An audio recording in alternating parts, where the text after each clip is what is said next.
All right, good evening and welcome everyone to the October 11th meeting of the Albany Planning and Zoning Commission.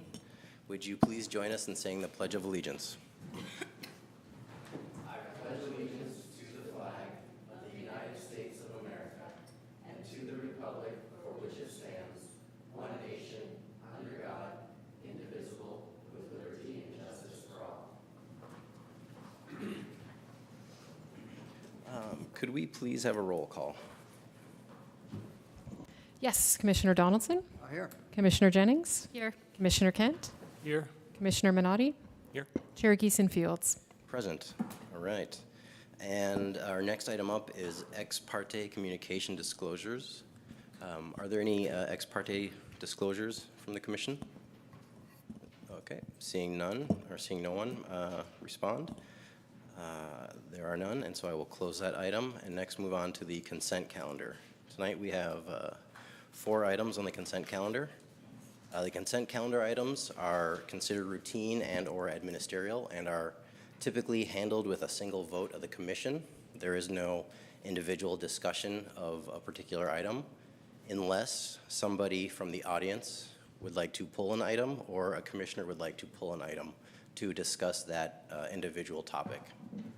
And so unless anybody requests to have something pulled, we will just vote on all of them as one group. And so I'd like to ask now from the audience, is there anybody who'd like to pull an item from tonight's consent calendar? Okay, and I'm thinking the only 2 projects, I always just like to repeat this because it gets confusing sometimes. The only real project we have on the consent calendar is Planning Application 17-056, the design review for our addition and new roof deck at 1037 Ordway. Okay, and is there an item that a commissioner would like to have pulled? Mr. Chairman, I have one minor correction on the minutes. Okay. I have a correction on the minutes also. I believe I think I do too. Yeah, we also received email comments from Commissioner Jennings, Chair Geeson Fields, and Commissioner Minotti On what?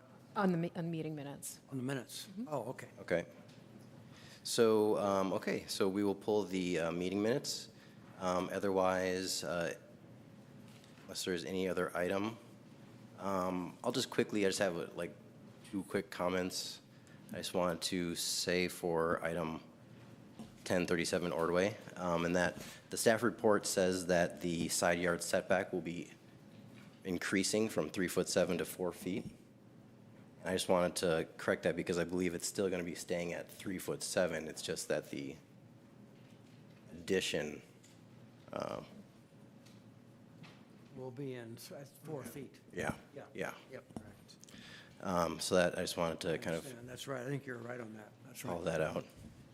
All right. I guess unless there's no other item, I will move for a motion. Mr. Chairman, I'll move approval of the consent calendar with the exception of the minutes. Okay. There's been a motion. It's been seconded by Commissioner Minotti.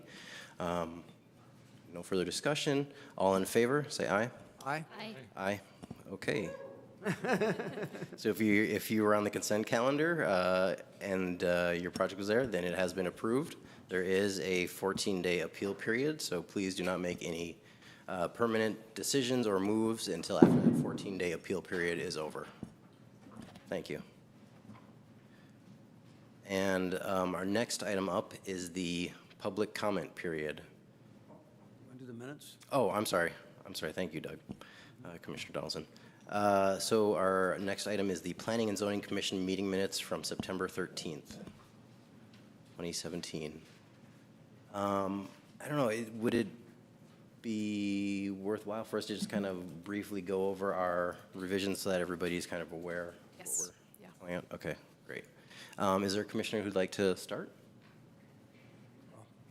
I wasn't at the meeting, but I have one small item, and that's on the last page. Please. You have me voting as an aye, and it probably should be Commissioner Minotti, not me, and also have me absent.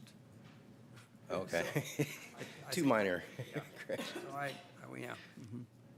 Okay. Otherwise, I just read the minutes, and I appreciate having them since I wasn't at the meeting. Okay. I'll just go quickly over, I just have 2 sentences to change. Page 5, line 38, and I provide these to staff already. Page 5, line 38, I advise the applicant to work with staff to provide information on comparable existing, properties in the staff report to show evidence of other similar projects that have been previously approved by the city. And also for page 9, line 38, I want to remove the sentence, after reviewing video of the council meetings, he did not understand the city manager's wish to enact regulations prior to January 1st, and replace that with he or I agreed with Commissioner Jennings and supported a review to ensure our local regulations conformed with state regulations. That was my two changes.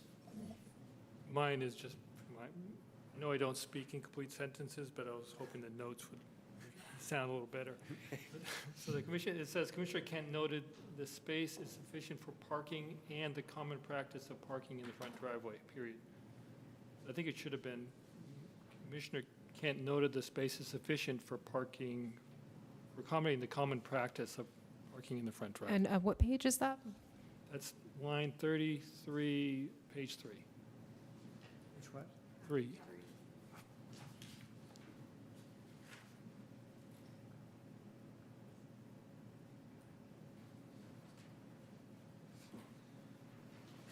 Were there any other corrections to the minutes? If not, okay, I will take a motion from anybody. Actually, I'll make a motion, unless there are any other corrections. I'll make a motion to approve the Planning and Zoning Commission meeting minutes of September 13th, 2017, with the corrections noted by the commission. Is there a second? I would second. Okay, it's been seconded by Commissioner Minotti. All in favor, say aye. Aye. Aye. Aye. I'll abstain. Okay. Commissioner Donaldson abstains. The meeting minutes have been approved, and we are on to our public comment period. The public comment period is an exciting and sometimes informative period where members of the audience are able to address the commission on an item that is not on today's agenda. Each speaker is limited to 3 minutes. Under the Brown Act, the commission is only able to receive the speaker's comments since it is not on the agenda, and it can be put on a future agenda list for a full discussion of the commission. Is there anybody who'd like to address the commission on an item that is not on our agenda tonight? No? Okay.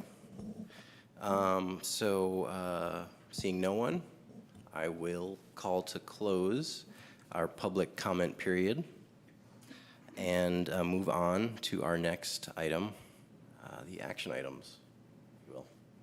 Item 7-1. This is planning application 17047, design review and variance for a rear deck located at 951 Castro. Some background on the property. The subject site is a 2,500 square foot lot with a 50 foot of frontage and 50 feet of depth. An existing 1,309.6 square foot home rests on the lot with an existing non-conforming front and rear yard setbacks. City records show that termite repair was complete in August of 2000, as well as a sewer repair in September of 2000. Here's a street view of the property as it looks today. And here's the APN map illustrating the atypical lot dimensions. Project requests. The applicant is seeking design review and variance for a rear deck. The new rear deck is proposed to have a 5-foot setback from the rear property line. An interior remodel of the home and conversion of lower level storage space into a new 72 square foot full bathroom is also part of the project scope. September 13th meeting, a study session was held for the project at the September 13th, 2017 Planning and Zoning Commission hearing. The commission directed the applicant to work with staff to identify site characteristics of adjacent properties and or provide an exhibit illustrating the infeasibility to build on the subject site to help make findings for the variance approval. The commission inquired about the adjacent property history for 955 Castro. The property has an FAR of 0.77 and was approved with a conditional use permit and design review with no variance. Recent variance approvals. Here's a list of some recent variance approvals. There's 1501 Visalia, reduced, and that one was for a reduced rear yard setback of 5 feet due to a trapezoid-shaped lot. There's 730 Gateview, which had a reduction in setback for a double frontage lot to create a consistent street appearance. 958 Nielsen, a 5-foot rear yard setback reduction to accommodate a porch enclosure, which was also a 50 by 50 lot. 1267 Washington, a rear yard setback of 5 feet reduction to accommodate an ADA accessible master suite on the property with a substandard lot depth. And then lastly, 1492 Posen, front yard setback reduction due to rear sewer easement and 16-foot wide sidewalk. Here's an existing elevation of the rear of the home, and here's what's proposed. Variance. A variance is required to allow the proposed deck in the rear yard setback area. All lots in the R1 zoning district are required to maintain a 20-foot rear yard setback. Due to the subject lot's atypical lot dimensions, 50 by 50, a rear deck of any size would render the deck non-conforming. The Albany Municipal Code allows decks to encroach up to 6 feet into the required setback area, rear yard setback area. The deck is proposed to measure approximately 7 feet deep by 26 feet in width and will have a 5-foot rear yard setback. The property is currently sited and developed. The property as currently sited and developed does not have conforming conforming front, side, or rear yard setbacks. Applicant exhibit. The applicant is now seeking a formal action from the commission for a variance. The applicant has submitted an exhibit illustrating the building footprint of the home with conforming setbacks given the subject property's atypical lot dimensions. And here's the applicant exhibit. You can see the smaller rectangle highlights strict application of the setback areas, and then outer orange rectangle shows the actual home as it rests today. Findings. Number 3, no special privilege. That such variance will not constitute a grant of a special privilege inconsistent with limitations imposed on similarly zoned properties. And the finding for that staff has put is adjacent homes have reduced setback and encroachments into the required setback areas due to irregular lot shape. Strict application of the required setbacks would limit the property in that no feasible expansion could occur on the subject property due to site configuration. Without a variance, the property cannot be further developed or expanded as it would not satisfy development standards. The fourth finding, adverse impacts, that the granting of such variance will not be materially detrimental to the public welfare or materially injurious to the property or improvements in the vicinity. And the finding staff has come up with is the project as proposed with the reduced rear yard setback reduction will follow existing building form and have a maximum height of 14 feet 10 inches. The designer has thoughtfully cited the proposed deck to be consistent with adjacent building footprint. Parking, there's one existing off-street parking space located on the attached single-car garage. The project scope does not trigger any additional parking requirements for the property. No correspondences have been received. The project is categorically exempt from CEQA. And recommendation, staff recommends that the Planning and Zoning Commission review and approve the proposed project subject to the attached findings and conditions of approval. All right, thank you. Now I will open it up to the applicant. Are there any questions of staff? Can I just ask one question, which was, we do the setback partially for privacy and separating the buildings, but from a kind of a life safety point of view, if we were to grant this, I'm assuming there's no issues with the Albany Fire Department. That's correct. And from the previous variances that have been approved, you can see where there is a reduction, they tend to follow that 5-foot separation from a adjacent property line for that reason. Thanks. And I wanted to clarify on, excuse me, one of those examples that was provided for 958 Nielsen.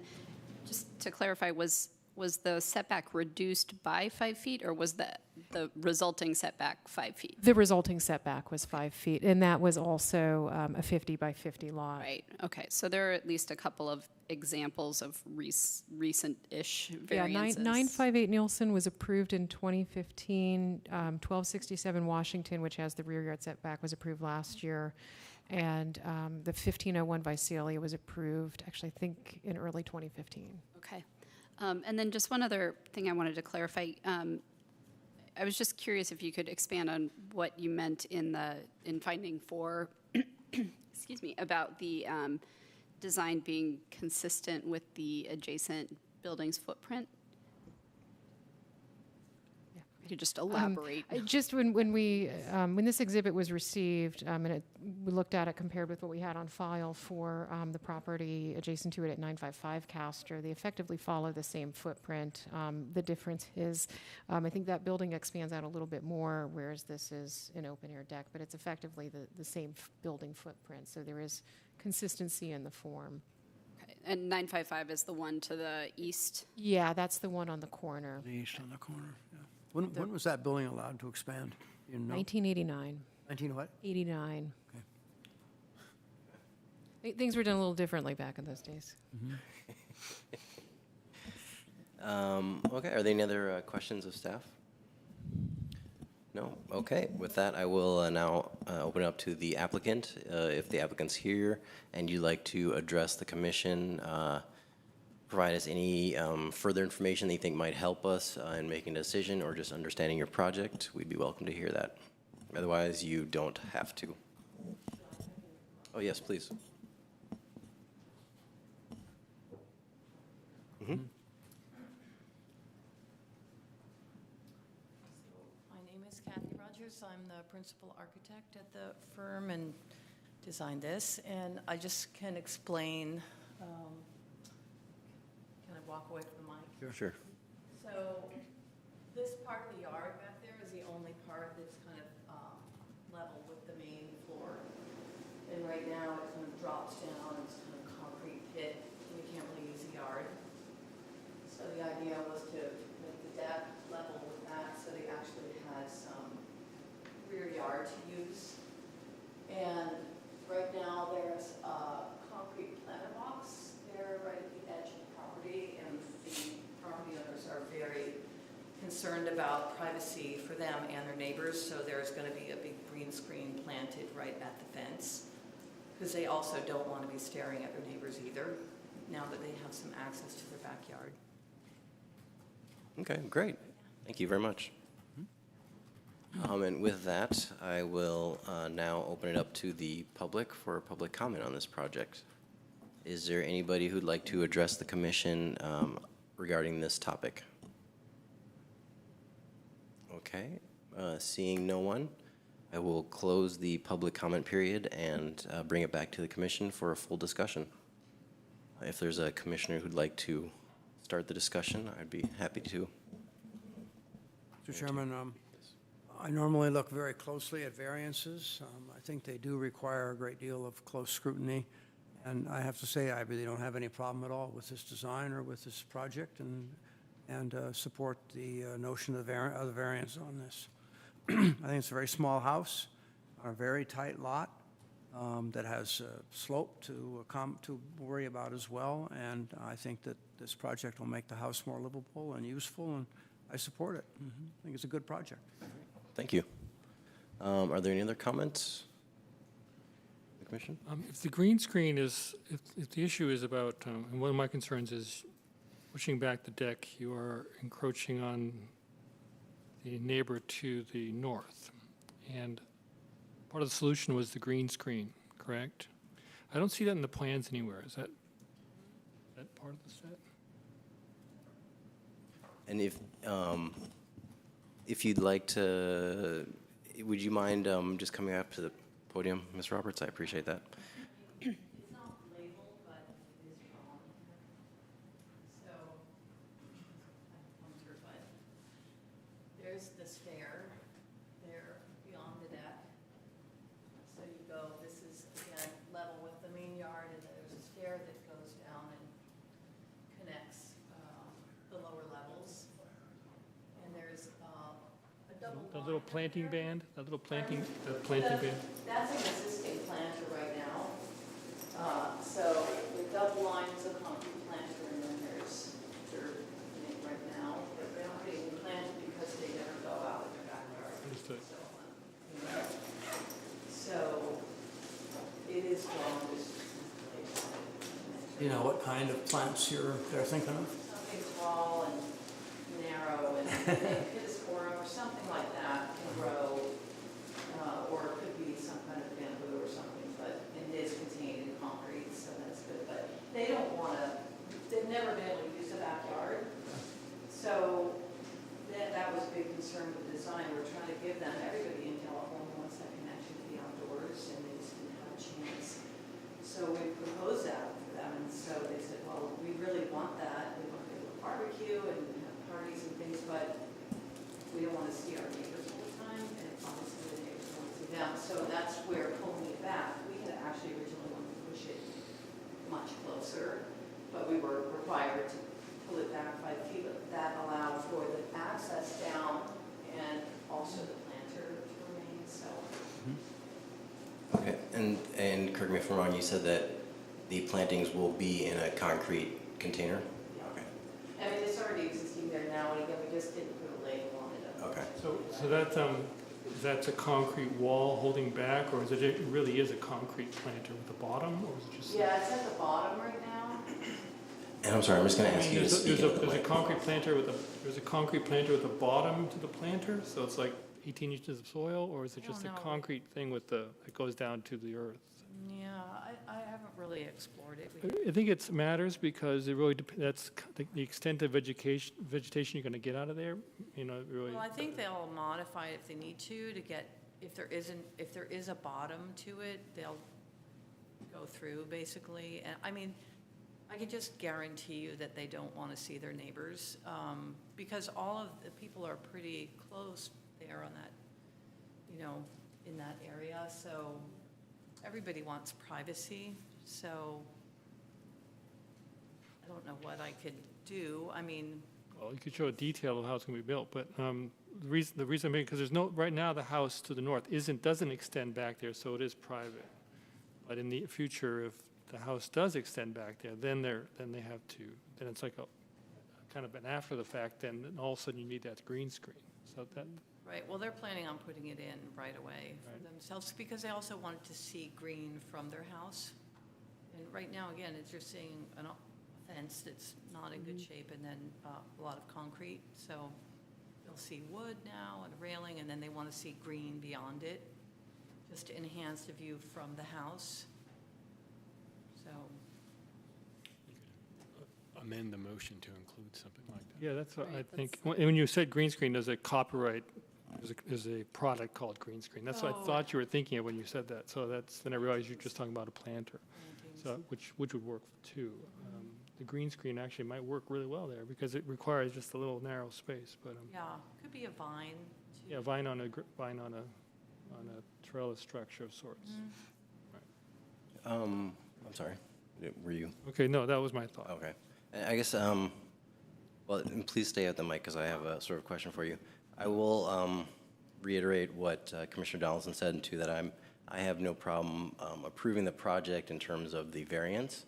My one sort of question or qualm is similar to Commissioner Kent's in that the actual deck wasn't, there was really no information for us to respond to in terms of design. At least the plans that I looked at, it just says deck railing to be determined. Oh, no, we provided more information. Okay, because that was not what's on the Yeah, we website. sent it as a supplemental after the last meeting was requested. It's on, that slide has the updated. And we gave a website with the actual railing.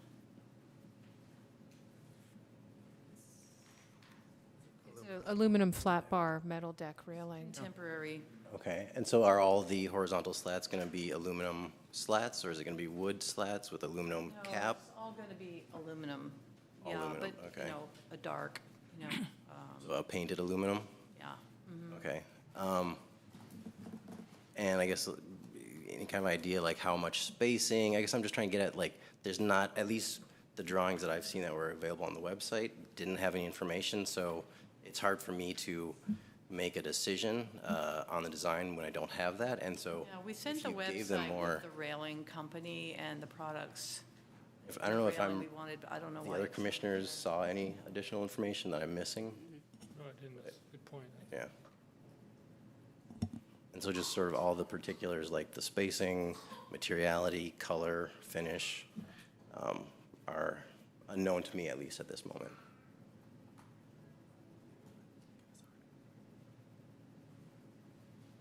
You have that, can you dig up that image? Yeah, unfortunately, we don't have network access right now, so I'll just go and I will print the hard copy for the commission. Okay, yeah, or are those the most recent plans, Chris? No, there's just okay. one sheet that altered from this, but it's essentially what's shown on the presentation. So there's not much more detail than the Okay. material called out, I believed, and the horizontal design of the railings. Okay. Right. And we did provide the website that had photos of the railings. The railing system. Do you recall the name of the product? I can pull it up if you recall. If you can, could you go back to that rear elevation? While we're waiting, I'll ask a question then.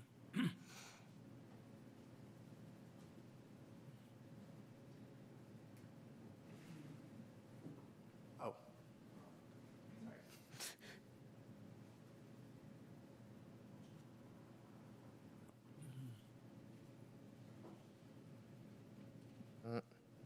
Sorry, one moment. Which button?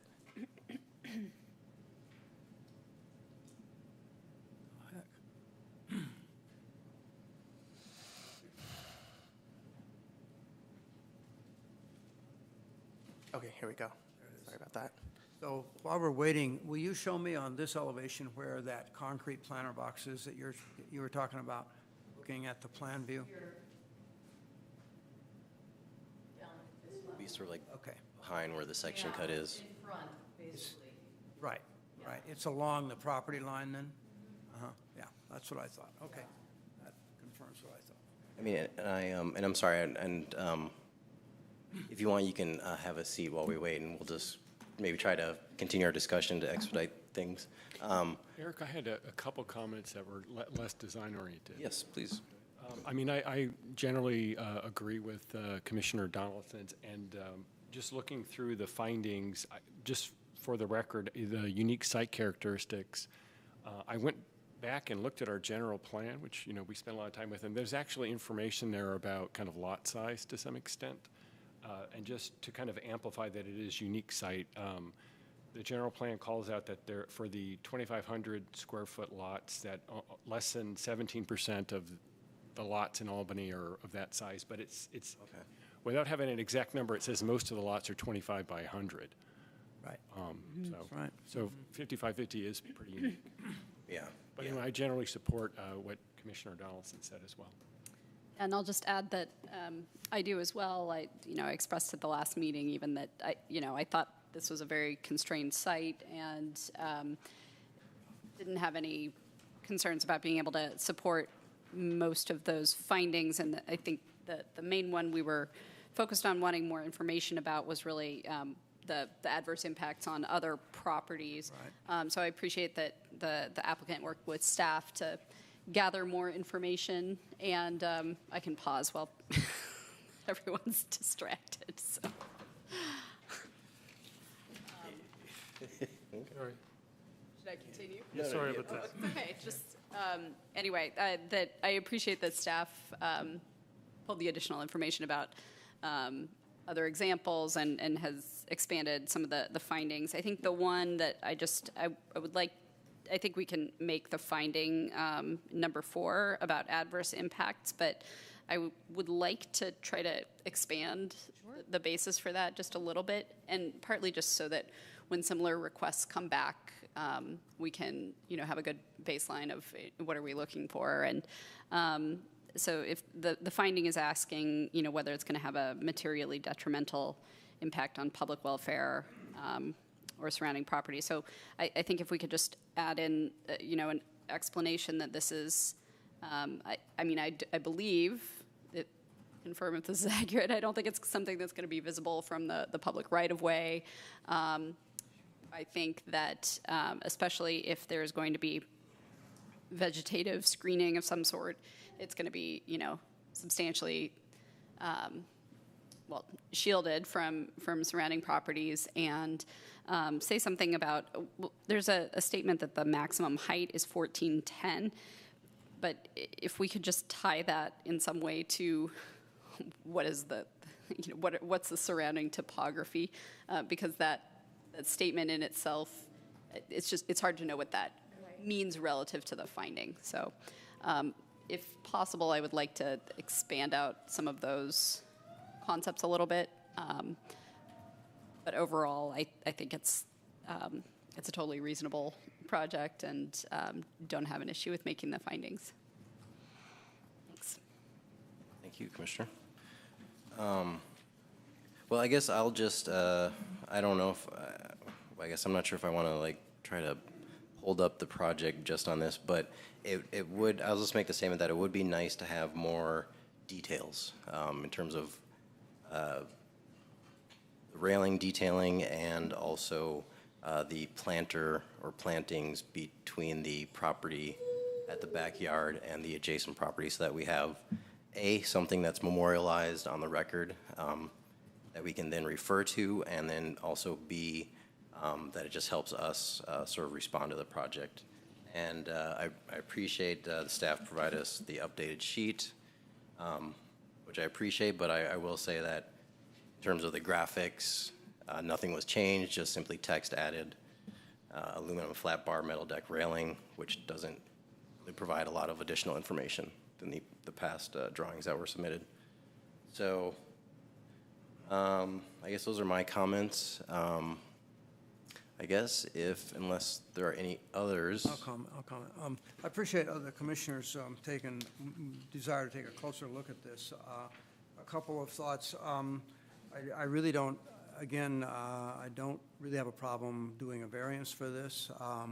I think the adverse impacts on the community actually come from the ironically, from the adjoining buildings, which are both way higher, way bigger than this site. And this applicant could hardly do anything to make their very small house more livable without requiring a variance. I'm comfortable with it, and I don't think we need to. The other thing about it is the project is really essentially not visible from the street.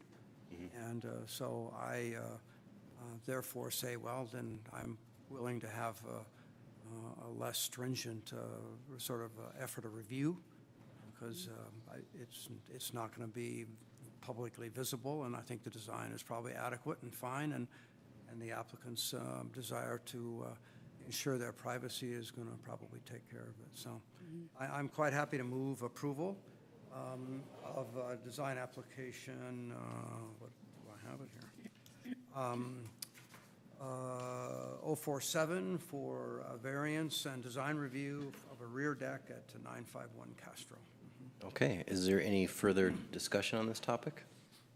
Well, I just want to make,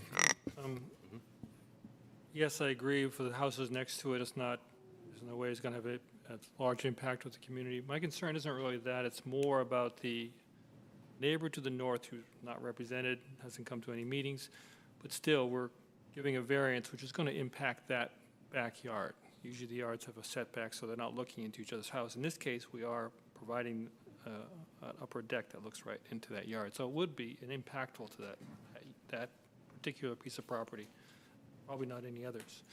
That's why, and I, for a zoning point of view, I agree, yes, this is a good idea.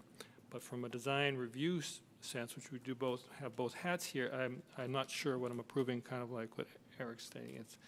I think growing something tall that's going to screen in that little teeny spot is not as easily done as it is stated. And such we don't even know it's concrete there. We're going to, what do we get? It's a retaining wall. We're going to jackhammer that out. There's a lot of issues with it. So that's my reservation, Is it possible to do some kind of friendly amendment here and kind of defer to staff for some kind of landscaping plan, or however you want to define that? Yeah, we could probably formulate some language that says, if a green screen at least 8 feet high off, 8 feet from where, I guess is the question, or maybe 6 feet above deck level, something of that sort would be provided. When you say 6 feet above deck level, Deck something that would grow their new deck. So when they're standing on the deck, they're not looking into into the neighbor. What do the neighbors to the north already have? Don't they already have a fence there along their Yeah, property yeah, line? it's totally wild growth and the fence and totally screened, Yeah. but I'm talking about the future. Yeah. You know, we're given a variance here, which is going to impact the future. So if that house is sold and they decide to go back, now all of a sudden they have this deck peering over. Just like the neighbor on the corner did these things, which is kind of, is impacting people now.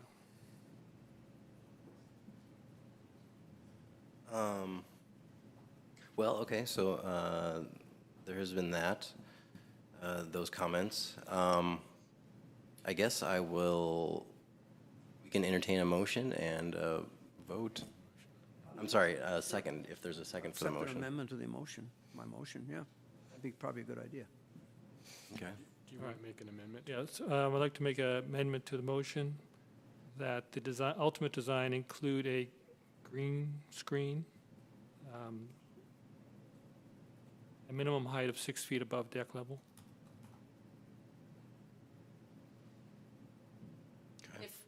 So I'm fine with this amendment. My only question is the prescriptive number that's attached to it, and I'm just not sure, like, if we have enough information to impose a certain number of feet that the screen needs to be. Well, I mean, we could change and say to the point where someone standing on the deck couldn't see into the backyard, but that's basically 6 feet, you know. And I'm just going to throw something out there, and I'm Please. throwing this out there wearing two hats, but we could could specify plant species, and just from my own experience with landscaping I've done this year, I've installed Alphonse Care bamboo to serve exactly this purpose as a privacy screen, so I know that will grow taller than 6 feet, and it seems like it would achieve the goal of providing privacy between the two properties. It's also a clumping bamboo. It would be contained and Yeah, the bamboo would work well, yes.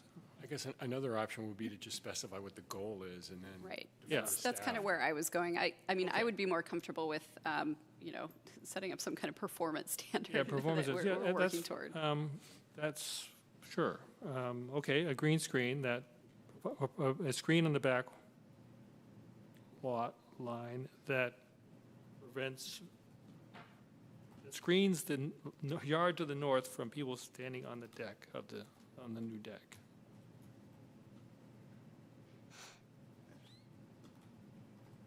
That's kind of vague, and, it's like, what angles, It definitely gives a bit of latitude. We can leave that to staff to sort of use Yeah, their within reason. I mean, we're not trying to obscure every single part of the backyard, but, general. And as part of the building permit, we can require, the commission can require just a very simple planting plan, calling out the species, whatever they select. Oh, yeah. Oh, okay, yeah, that was I great. think it's up to Doug to see, accept it or not accept it. Yeah, do you accept that as amendment to your? Yeah, I I do. would second it then. One other question. Megan suggested some amendments or some modifications to the findings for the variance. We have You those. have those, and so could those be included in the motion, or should they be included? And I think by reference is fine. We have, the additional findings related to the fact that visual impacts are not expected since the deck will not be visible from the street and will also be shielded from view by a green screen. I have no problem with those. I think they're a good Yeah, suggestion. So, and I defer to staff on the final language. okay, okay, Okay. Second on both those changes. okay. Okay, there has been a motion and a second with the friendly amendment. All in favor, say aye. Aye. Aye. Aye. Okay, your project has been approved. There is a 14-day appeal period. And I would just say, in a personal comment, please, in the future, provide more detail with your project plans so that we have something a little more substantive to respond to. And I pray to God that it's a painted aluminum flat bar and not a shiny aluminum. Okay, good. Okay, good. Thank you. All right. On to the next project, which is 7-2, 924 Adams. This is planning application 17053, conditional use permit and parking waiver for a child care center at 924 Adams. Some background on the property: the subject site is a 3,750 square foot lot with an existing 3-bedroom, 1-bathroom split level home built in 1941. The Application PA 15066 minor conditional use permit for a large family daycare was approved administratively on September 8th, 2015, and allowed a maximum enrollment of 14 children, operating hours of 8 a.m. to 6 p.m., Monday through Friday. The subject property currently operates a Chinese-English bilingual large family daycare, Little Lamb bilingual preschool. Here's a street view of the subject property as it sits today. Project request. The applicant is seeking a conditional use permit to allow the change in use from family daycare to daycare center, and a parking waiver to waive one required off-street parking space. No modifications to the building is encapsulated under this project scope. Conditional use permit. The applicant is proposing a change in use from large family daycare, which is a residential use, to daycare center non-family, which is a public use. Large family daycare is a home-based operation, whereas daycare centers are a commercial business with no living on site. And per the Albany Municipal Code, defines daycare center non-family as any facility that provides non-medical care to more than 12 persons on less than 24-hour basis. This classification includes nursery schools, preschools, and daycare centers for children or adults. Business information. The daycare center will have up to 14 children ranging from ages 1.5 to 5 years in age. Operating hours are proposed to be 8 a.m. to 6 p.m. Monday through Friday. A maximum of 3 staff members will be on site at any given time, and the home will not be residentially occupied. Parking waiver. The applicant is seeking a parking waiver to waive one of the off-street parking spaces, and per the code, 1 space is required per 6 individuals under care for this use. The code requires 1 parking space per 6 students enrolled. The applicant is proposing 14 students maximum enrolled at any given time. This number of children requires 2 off-street parking spaces. The subject property currently provides 1 legal off-street parking space in the attached garage. Due to tandem conditions, the garage is not practical for pickup or drop-off. This garage space could be used by business staff during operating hours. The second off-street parking space is located in the front yard setback. With the previous large family daycare operation, the applicant used the driveway pad for pickup and drop-off. The applicant is proposing to continue using the driveway pad for pickup and drop-off. Staff has not received any written correspondences until Just before the this meeting. And 1 call was received by a neighbor inquiring about the project by staff. The project is categorically exempt from CEQA, and recommendation, the staff recommends that Planning and Zoning Commission review and approve the proposed project subject to the attached findings and conditions of approval. Thank you very much. Next, are there any questions of staff about this project? I do have a question or comment. When I reviewed the staff report, there was one thing missing that I thought that I want for next time. What I wanted to know when I read this was, is a non-family daycare a permitted use in the R2 zone? And if so, how? And it required, I had to pull out the zoning code and look it up. It requires a use permit, and that's what we're doing here. That's correct. But I wish that statement had been in the staff report. Yeah. Right up front. Yeah, okay. I had My quick question is, are the parking requirements higher for a daycare center compared with a family daycare, or is the underlying parking requirement in the code the same? Let me just double check our parking ratio table. I'm shocked that there is something you don't have memorized. That's in the code. And is it, I think this is correct, that it's, the applicant is not proposing an increase in the number of children served relative to That's- what's currently in place? That's correct. In fact, I went back and I looked at the definition for large family daycare, and it doesn't specify an enrollment threshold. And I think that's in large part because the childcare licensing will work with the business operator based on the space that's actually available on site. And I think it's a requirement of 1 child per 75 square feet, and that's often coupled with staffing the determinant of how many children can be enrolled. Okay.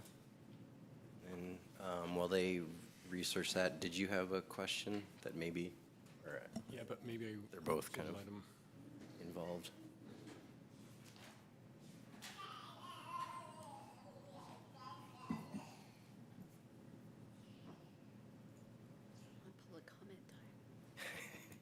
So just to clarify, for a home-based daycare, the number, shall have the number of parking spaces required for residential units. So in Albany, that's 2, plus 1 additional parking space for each person or full-time equivalent working at the facility.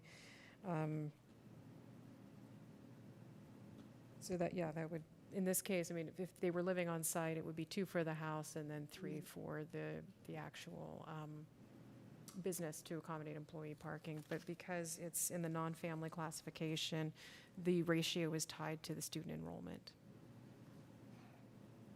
So It's actually it's actually a lower lower requirement. Or for, So was there a parking exception or variance granted for the? The large family daycare, no, this may actually be an inconsistency within the code. It specifies that large family daycare go through a strictly minor use permit review process, and that doesn't, at the staff level, we don't have the authority to get into parking waivers. That's left for the commission's discretion. And so if I understand correctly, then the large family requirement is 2 for the residential plus 3 or 1 for each employee. That'd be 5. That would be 5. But the non-family is 2 for residential plus, No, it's Non-family is just 1 space per 6 individuals under Okay. care. okay. And they're proposing up to 14, so it'd be 3. it's three spaces that are required by code, right? Is that what we're saying, or With- 2? With 14 children? Yeah, 14. We round up? Typically, we do round up. Okay. And that's in addition to what's required for the residential aspect? Well, The but residential it would go away. requirement goes away Okay, because it goes it's away. no longer the predominant use. for commercial use. yeah. Okay, so it goes from 5 to 3. Okay. So there are 2 pieces to that. There's the change of use, and then there's the parking waiver piece. On the change of use, they're proposing to eliminate the residential use on the site. For the time being, yes.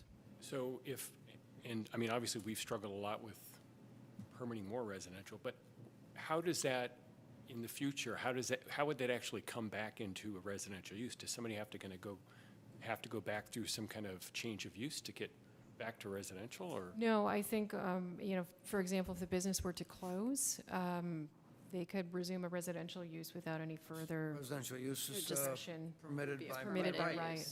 In that zone, and be permitted by right. And to confirm, they aren't proposing any interior changes to get rid of any of the residential Right. features, right? Yeah, Yeah. for all intents and purposes, it will still look and have the floor plan of a single-family This residence. does mean that Albany's losing 1 residential Yeah. unit But with this project, yeah. Okay, thank you. And then also, could you just clarify for me, the building provides 1 parking space in the garage, correct? And then it's not currently permitted for a front yard setback parking or front yard set parking, correct? Well, this is where it gets a little interesting. We only look at front yard parking exceptions as it relates to residential uses. We don't look at that as a factor in running a commercial business in a residential district. Right, Okay, complicated, yeah. okay. Okay, unless there are any other questions? Maybe I'll ask staff, maybe I should ask the applicant when they come up, but, yeah, I'll ask the applicant. Okay. All right, unless there are any other questions for staff, I'll ask if the applicant, whoever that may be, okay, if you'd like to come and address the commission, just provide us with any additional information that you think might help us understand, and feel free to pull the mic down if you want to, just because we're recording this for. Okay, I think at first I need to point out there's a typo here. Actually, the property is 2-bedroom, 1-bathroom. It's not 3 bedrooms. Yeah, so currently the garage, when we purchased this property, the garage, they built, previous owner built a room in the garage, so we just didn't tear down. So we are completely okay to tear down the wall to make the garage usable for us. And actually, currently our staff, one staff just walked to the school, and the other staff take the public transit. So, but we are completely okay to use the garage and also the driveway for staff parking. And probably I need to clarify why I proposed the family, to convert the family childcare into a childcare center. That's because currently the licensee, also the head teacher, her family need to move out the house. They're going to buy another house because the house is too small for them. So per childcare licensing, they require the licensee has to live in the house all the time. So, but the childcare center doesn't require the licensee lives in the house. So the only reason that we want to change it into a daycare center, that's because we want to, within this period, we don't want to close the school, but we want to continue the school's operation, but the teacher can have the freedom to move out the house, to live somewhere else. So everything will remain the same, except there won't be people live in the house. Okay. When you say everything will remain the same, that's what I'm interested in. So talk about how, how many students will be in the building at like what times, and how that'll change from the way it was this month to 6 months from now, if you got this permit. What's going to be different? Yeah, currently we are family childcare license. That's 14 children capacity, and per childcare licensing for daycare center, the space requirements that it's 35 square feet per child indoor and 75 square feet per child outdoor. Actually, I did a calculation. If the childcare licensing, they do the inspection, the capacity could be higher because we're using the bedrooms upstairs. But I would stick to 14 children at this point because we just need to keep the operation so far as well. So, and the hours are the same. That's 8 to 6, and the age of children are the same. So the curriculum are the same. So I think everything is the same. Yeah. The one difference, the licensing, they move out the house. How many students have been enrolled now, or how many are been enrolled recently? Currently, how many enrolled? Yeah. Currently, we have 11 children enrolled. Okay. And is that about, I'm sorry. Oh, I was just going to ask, the teacher who's moving out, she's still going to be a teacher here? For Yes. now, at least? Okay. Yeah, yeah. She Okay. just, So even the teachers aren't changing? the teachers, yeah, but turnover rate is there. So I would say for now, it's not changing. Yeah. Yeah. Okay. Yeah. And traditionally, you've had about 11 students enrolled in the services, in the daycare services? You mean 11 children in total Yeah, I mean, in the past, is that, in the past? it stays at about 11, or does it go up or down? I'm just curious. 11 to 13. Okay. Yeah, recently we just 2 families, they moved to other areas. So yeah, so currently we have 11. Okay. And then the room that was in the garage, did you say that has been sort of turned back into a garage, or you're willing to do that? We're willing to do that. Okay. We just use that as storage for family, but since the family is going to move out, we don't need the storage space that much. Okay. Yeah. Great.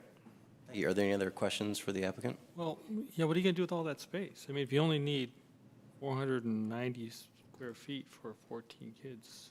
Oh, no, the space they counted for activity space for children. So they will exclude the space for bathroom, for furnitures and all those stuff. So it's open really up space. to the inspector. Yeah, I've contacted the childcare licensing. They said we need to get a permit from the city at first, and then they will come to do the inspection and figure out the number of the capacity. Yeah. Are there any other questions of the applicant?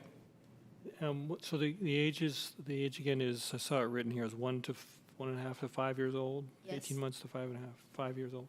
Okay. Yes. Okay. I think so. So it's a preschool program with the toddler option. My only one concern is the drop-off. It's driveway's narrow, so obviously people will probably be getting out on the driver's side, because on the other side is really landscaping. It's 8.5-foot wide driveway. So if you park close to the north side, you have plenty of room to get out. But then the walkway is a bunch of gravel, and you jump from stepstone to stepstone. You might want to do a little improvement there for ease of accesses. See what I I'm think- saying? Driveway, if people are dropping off and picking up there, connection to your side If walkway it'll be is crowded. just through, it's a landscape walk through your landscape. It's not a very strong connection. I mean, during the rains and all this, it's just going to be a really muddy little path. You might think of beefing that up a bit. Okay. Yeah, in the past, we didn't see any problem with that. Really? Nothing, has worked fine? But it wasn't used as a drop-off before, was it? Yeah, the space in front of our driveway, there for drop-off, pick-up. But actually, sometimes some parents, sometimes like they didn't follow our condition. Yeah, I think there are a few times the parents block our neighbor's driveway. Yeah, but I've already talked to them in person, and every parent have signed the traffic control management. Actually, I've already told them that if they repeatedly block other people's driveway, and I have to not accept your child in the school. So, yeah, but I think in the past 3 years, parents have been picking up their children in front of our driveway, and I didn't see there's any problem there. Yeah. Well, I think in front of the driveway would probably work fine. I'm just saying, if you're using the driveway as a drop-off, I don't know the driveway works that well, because people are getting out of the car, and the only way to get to the house is over that gravel path through the landscape, which looks like a decorative path rather than a functional path. But Is it gravel or is it flagstone? it's flagstone separated about 2 You mean feet the- with gravel, so it's okay. jump, jump, jump kind of thing. So yeah, it's this area. Yeah, that right there, here. yeah. It's a stone with some I would say there's small stones, and then there's a Few big stones. few pieces of big stones that people. But Stepping I didn't stones. see people. Parents seldom walk that way. They would just go from here to the Around the sidewalk. entrance. Right, because it's such a poor path, so you might want to improve it. Just a suggestion. All right. We'll leave your comments for the around a commission circle, discussion. And so if there are no more questions of the applicant, I was thank you, and you can have a seat. And we will now open it up to the public for the public comment period. So we have 2 speaker cards. The first speaker is Justin Crest, and the second speaker is Craig Pond. Okay, great, thank you.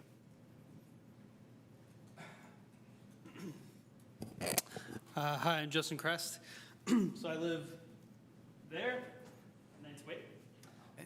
And it was nice to hear you speak about the drop-off situation, because in the beginning, definitely the drop-off situation was that a lot of times I would come home at 5 or 6 or in the morning, and there'd be somebody blocking our driveway. And the problem is that this is a driveway just for 1 car. This is a driveway for 6 cars. So that's 6 people that get blocked in. And I think only in the last 2 months I've had to walk over and knock on their door and tell them that someone's blocking our driveway.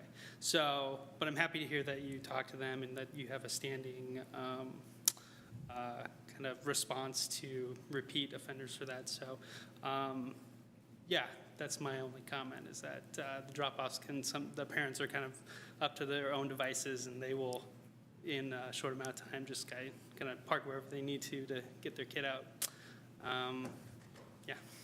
Okay, great, That's it. thank you. Thank you. We have another speaker like to address the commission.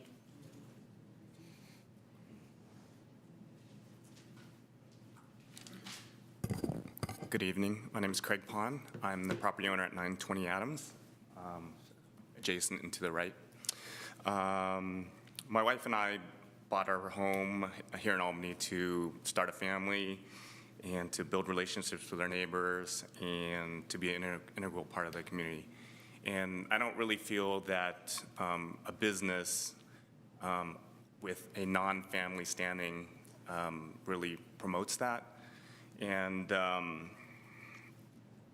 I think that, Shin and her husband has done a really good job with the daycare currently, but I think that there are issues that come with the proposal.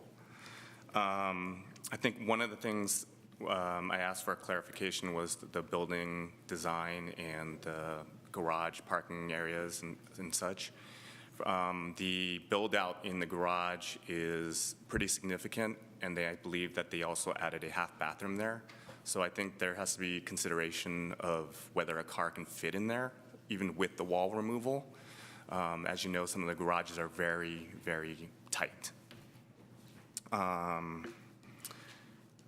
During the initial approval of the PA 15-066 minor conditional use permit for the large family daycare back in September 2015, a number of our neighbors who are here tonight also brought up other issues such as noise, the large substantial roof-covered patio deck, a hung tarp in the backyard. That's an aesthetic view thing for, I think, some of the apartment complexes on Madison. The traffic issues. Adams Street is very congested, and there is sometimes a backup of traffic.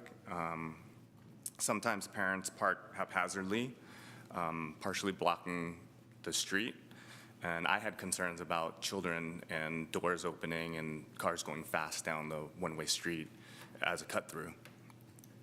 Parking issues here. Have been one of the people who have mainly been impacted. People have been parking across my driveway. And again, Shin has done a really good job of kind of controlling that. But, you know, I've only, I think, talked to Shin about it about a few times, but it's pretty consistent. You know, I've heard, oh, it's raining. It's just for a few minutes. So it is an impact. In regard to the parking waiver, there's a requirement of a parking space for 6 individuals. And I question the 14 person or individuals being serviced, and I think there should be 3 required spots because of I would round up in that situation versus rounding down. In addition, the last thing that I was going to bring up was the bicycle and traffic calming proposals for Adams Street. That would likely reduce parking on Adams Street.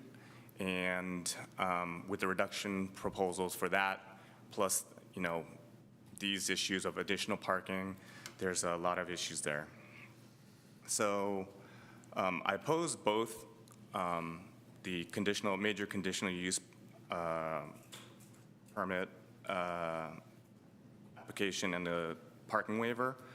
And as it is with the large family daycare, I think it's operating pretty well.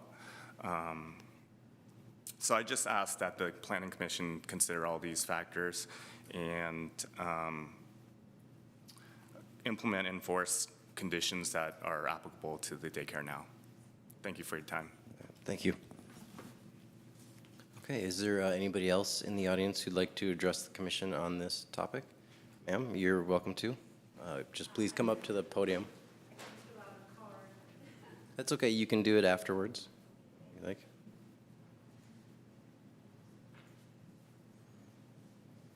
My name is Eleanor Serafinijad, and my husband and I own the property that the gentleman was referring to around the corner at 925 Madison.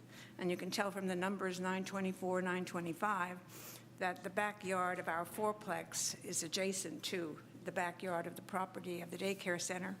And we were very concerned 2 years ago when it was allowed to expand from a small daycare center to a 14 students daycare center.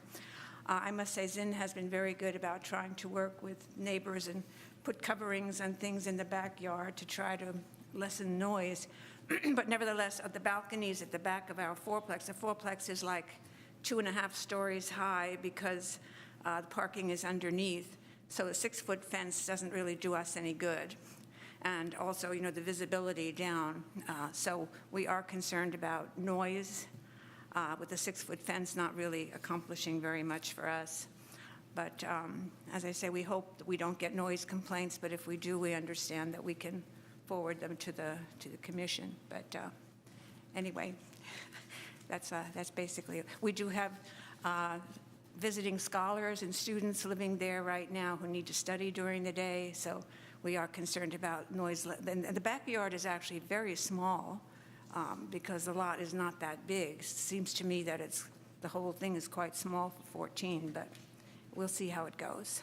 Okay, just. And so, if I may, ma'am, and so you have, one of your concerns is about the noise generated from the business, and to date have, I guess, where do you stand in terms of the noise before the change? I mean, is the noise sort of mitigated and contained and not a problem right now, and you're worried about the future, or is it currently a problem? It's not really a problem now. As I say, I'm hoping that it won't become a problem. Okay. Okay. Okay, thank you. Thank you. Is there anybody else in the audience who'd like to address the commission on this topic? No? Okay. Seeing no one, I will close the public comment period and bring it back to the commission for a full discussion. Are there any thoughts? I guess, well, please. I just wanted to comment on two things. The first of which is we have plans going back to a building permit that was issued in 2014. So you can see the full dimensions of the garage, as well as the half bath, which is not located in the garage. It's just behind it. Okay. I don't know if this is beneficial. Yes, I was actually going to ask about that. There was also in the correspondence the question of the legality of a deck at the rear of the house. We do have a permit on file for that, which I'm also happy to share those plans with you if that would be beneficial. And the other thing, though it's not in the commission of the purview, there is a study that's going on for bike lanes and other things for Canes and Adams, but I'd like to emphasize it is just a study. There are no changes that are proposed at this time. It's still being vetted through a public participation process and with the project consultant. Okay. I had a question. I'm wondering if the applicant wouldn't mind coming back to the podium for just a sec. I'm just curious about two things about the location for this particular use. So, number one, I'm curious if the licensed teacher who's moving out, if there was any consideration of relocating the family daycare to follow that teacher, and if that was something that was considered, and if that was feasible or not. And I'm also curious whether you looked at any other locations that are zoned for a daycare center.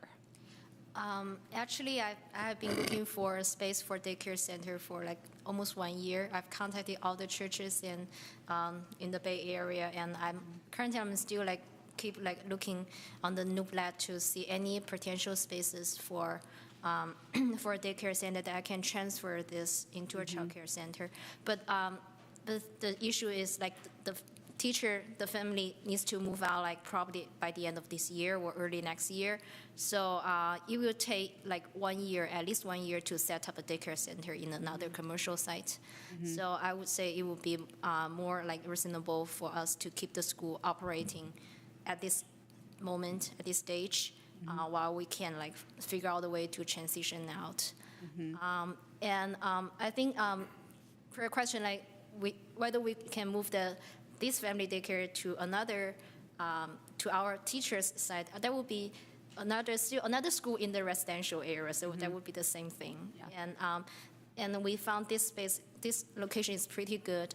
It's R2 zoning and it's close to highway and close to UC Village. A lot of visiting scholars children, they enrolled in our program.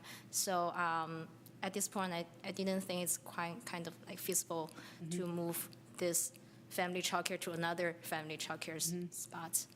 But you're still looking for potentially a commercial facility or a place that you can move the daycare center for the long term? Yeah, for the long term, I'm looking for it, and but I cannot guarantee. I really cannot guarantee. Yeah, it's hard. We all know that the real estate market is a little and strained. Right. It's hard to afford. Yeah. Unaffordable is probably the better. Okay, thank you very much. You can have a seat. Okay, and with that, I'll bring it back to the commission for a full discussion. I guess something I'll just throw out, I'll start off adding in, is specifically to address Mr. Pond's concern, is that I would be more open to approving this if one of the conditions was that the garage was turned back into a true garage as it was supposed to be.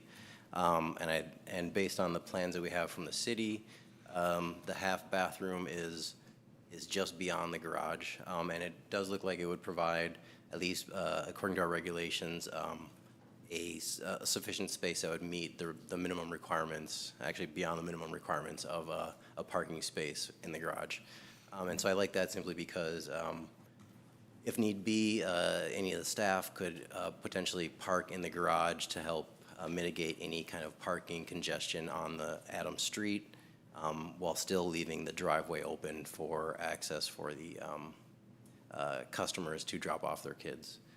And I also appreciate that the applicant has worked with our staff and hopefully will continue to work with our staff to provide guidelines and direction so that they respect the neighbors and the neighboring properties in terms of access to their driveways. Are there any other comments? Sure, Bob, I'll make comment. This is not easy. It's not an easy one. There's competing dynamics here for me. I don't understand. I live near the middle school and the high school. And I don't understand why parents driving their children to school become the worst drivers in the world. They do. They do. And I really appreciate the comments from the neighbors that the doggone parents are going to block people's driveways, and they do that. It happens all the time around schools. On the other hand, schools are allowed in residential districts in Albany, in Berkeley, throughout the United States. It's a land use that is considered appropriate in a residential area. So in a way, if there's any business that's okay in a residential district, it would be a private school, I think. That's just the way I think we're expected as a society to live. We're expected to take the impacts of schools in stride because of the fundamental belief in our culture of neighborhood schools, the support of neighborhood schools and schools in residential districts. I think that the sort of factor for me that tips the balance is that we are looking at a use here that is essentially a continuing use.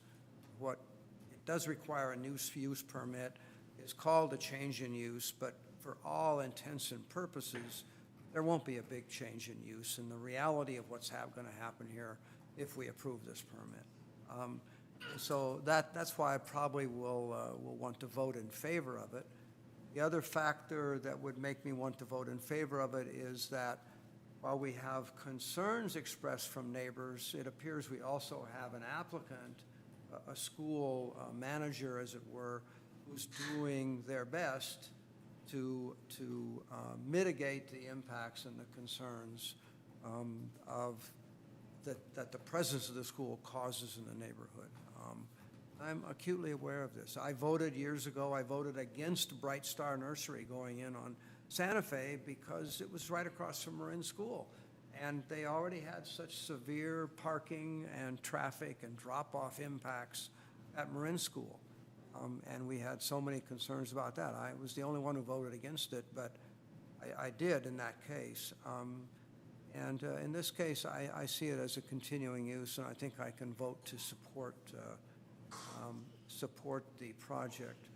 I might want to make a motion if someone moves for the project, that we bring this back for review in, say, 2 years after the Adams Street plan is done, and let's see how that all plays out and whether your concern about the reduction of parking or the possible loss of parking on Adams actually happens. We don't know. We don't know now. We won't know for some time. And if so, whether or not that would affect this project. And then also, because I consider it a sensitive land use, and we would have a chance to have another public hearing and would provide a real incentive for the managers or the operators of the school to make sure that their parents don't behave badly. One question of clarification I want to ask of staff. So currently permitted as a large family daycare, is there a maximum that's allowed in terms of students that they provide services to, whereas the non-family is 14? Yeah, we don't have a code specified maximum. It again goes back to those space requirements established by child care licensing. State will limit that, though. Okay. So, and the reason why I ask is just for the audience's sake is that, as Doug reiterated and the applicant said, the actual number of students won't be changing. They're going to be maintaining what they have been in the past, and in theory, this new change of use could possibly limit or prescribe a smaller maximum of allowable students than its current permitted use does. So, so in that sense, I think it might help to mitigate the sort of concerns about the school's enrollment enlarging and more noise being created by the school. That's just something I wanted to add. Were there other comments? I'll just say I generally agreed with Commissioner Donaldson's comments, and while I'm very sympathetic to the parking concerns as well, I live at the end of Madison, and the parking every morning for people dropping off for Ocean View is, I can't tell you how many times I've been parked into my driveway. I mean, I get it. I do appreciate hearing that the applicant has been, willing to communicate and work, and will need to continue to work with parents to make sure that they're really respecting the neighbors as much as possible. But with that in mind, and with, I also agree that a condition to require reconversion of the garage is a good idea. And last, I am sensitive to the fact that we do have a housing shortage, and I'm not crazy about the idea of taking a residence off the market. I also know from experience that there is a childcare shortage, and that's also something that is providing a real service. And because it's existing, and because it sounds to me like while it hasn't been completely without bumps, it sounds like things are working pretty well in the neighborhood. I don't have any problem voting essentially to continue that use as well. Any other comments? A couple comments. Yeah, I think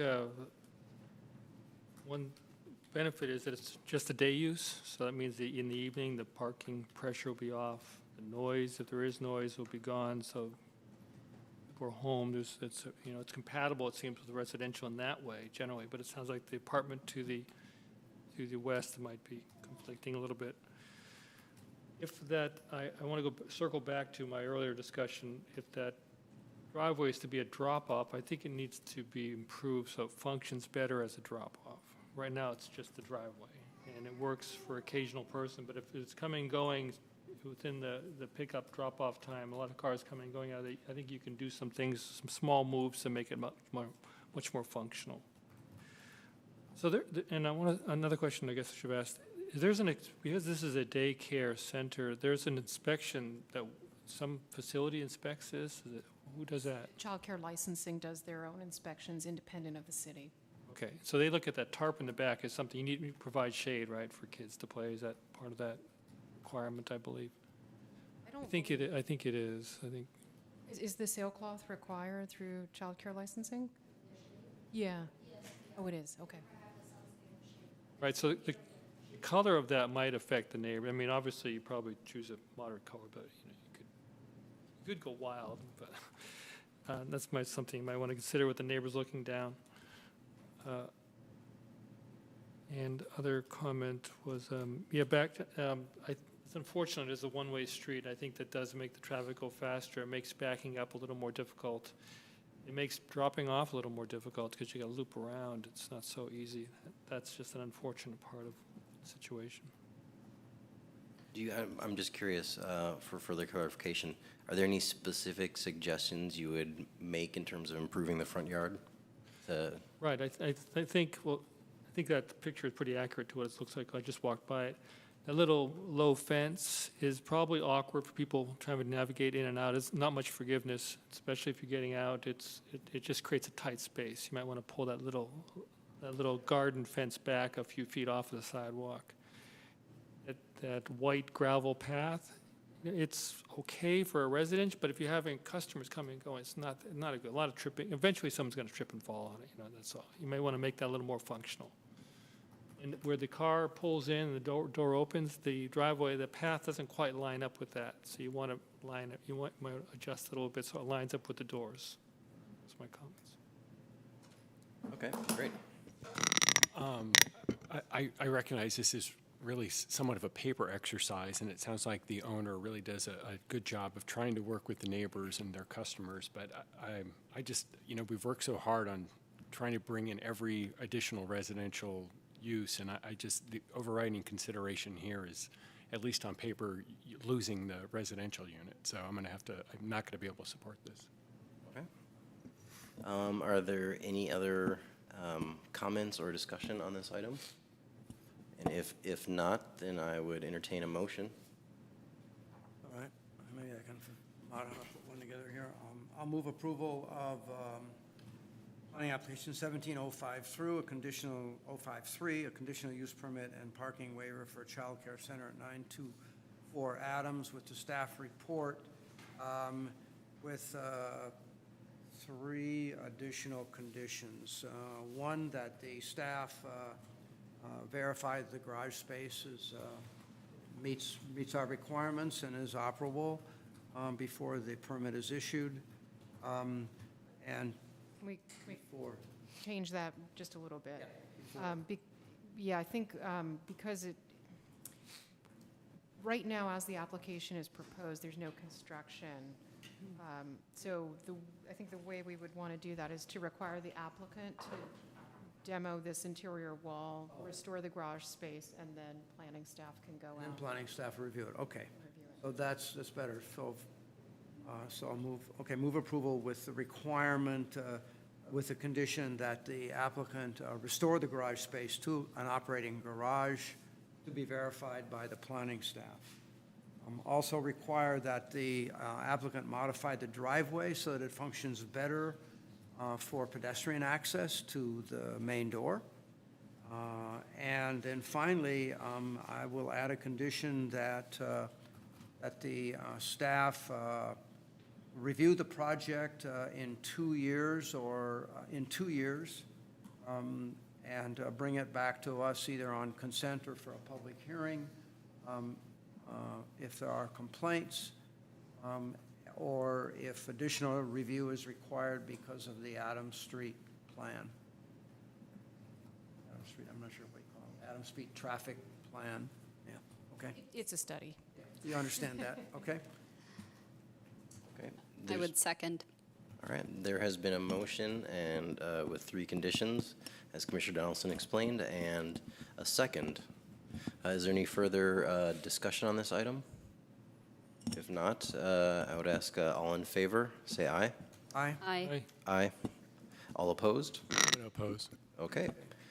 So your project has been approved with the conditions stated.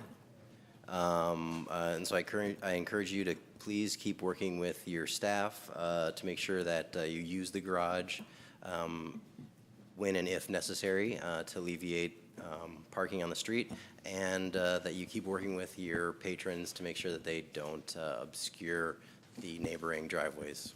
Otherwise, your project has been approved. There is a 14-day appeal period, so please do not make any permanent decisions or moves until after that 14-day appeal period is over. Thank you. And one last comment, staff. Yes. Please be sure to note we've lost a housing unit in the tally you keep for all the housing units we gained. We've lost one tonight. Okay. All right, and with that, our next item up is new business, and I believe there's none. So then we will move on to announcements, communications, and discussion. I believe. have any Okay. announcements to share, unless other members of the commission do. Maybe you can just briefly, the city council did take some action on the parking, and Oh, yeah. They continued it to a date certain for this they Monday. continued. Yeah, what happened was, at the initial hearing on September 18th, there were some recommended language changes, which we prepared the staff report and amendments, and when it went to council last week on the 2nd, there was some further clarification that was required. So it was continued to a date certain so that they could look at the complete red line changes and make sure that everything was in there per their direction. And it was nothing major. It was sort of minor language corrections. So I'm not sure if I listened to the most recent one, but I had listened to the one a couple weeks ago, and I thought that they were asking us to, at least in the R1 districts, to revisit that we didn't have any changes there. Wasn't that something they had asked about? Yeah, I think for the time being, well, they'd asked extensively why the commission kept the R1 standards at the same, basically the same as they are. And I know you'd heard a lot of testimony, and I said, I think given the volume of exceptions that the commission reviews, for the time being, make the changes as it relates to multifamily and other parking standards, and it's something that could be revisited. It kind of surprised me that they had actually gone that direction, but, That's your direction. Well, I mean, we Yeah. didn't really, we kind of early on decided not to really take on the R1 districts. No, Yeah, no, it's, and I'm not sure, I'm not sure I'm excited about doing it. I think it'd be very controversial. I think it'd be tough, and I understand Al's rationale for wanting to do that, sure, but I think it'd be tough for Albany. I think it'd be tough for Albany to handle, but if the council asked us to, then we should do it. It'd be very interesting. One announcement I'll make is that we had what I guess I would call an unofficial meeting of the green building subcommittee for the Planning Commission, and it was actually a rather kind of engaging discussion. And I think what our agenda will be, this isn't official, but we're going to work to develop some green standards, local Albany green standards, to help future projects and address issues like having more sustainability in projects like the UC Village development that went on. I believe that's what we're going to be working on. So I might be speaking out of turn here, but I'll just say that. And also, Who else is on the subcommittee? myself and Commissioner Kent. Okay. And then I don't agree with him at all. and I think Jeff Bond will be running it, and then there's also 2 members from the Sustainability Committee or Commission. Oh, good. I forgot the gentleman's name right now. Former colleagues of yours, I believe. Is it Tom Cooper? Yes, I believe so. Tom Cooper, yeah. Yeah, Yeah, and he's then a good- another he's a good guy, person. yeah. And then the last announcement I'll make, I don't know if this is where I should say this, but I got a flyer for the Albany Property Rights Advocates. Yeah, I got that too. A local organization fighting for landlord property owner rights to combat the proposed rent review ordinance Yep. that's coming up in the city council. So I found that interesting. I didn't even know it existed till I got the flyer in the mail. So that's about it, unless there are any other announcements, discussion. I can't think of anything. Unless there aren't, our next meeting is October 25th, 2017. And with that, I will call to adjourn tonight's meeting of the Planning and Zoning Commission. Thank you. Okay. All right.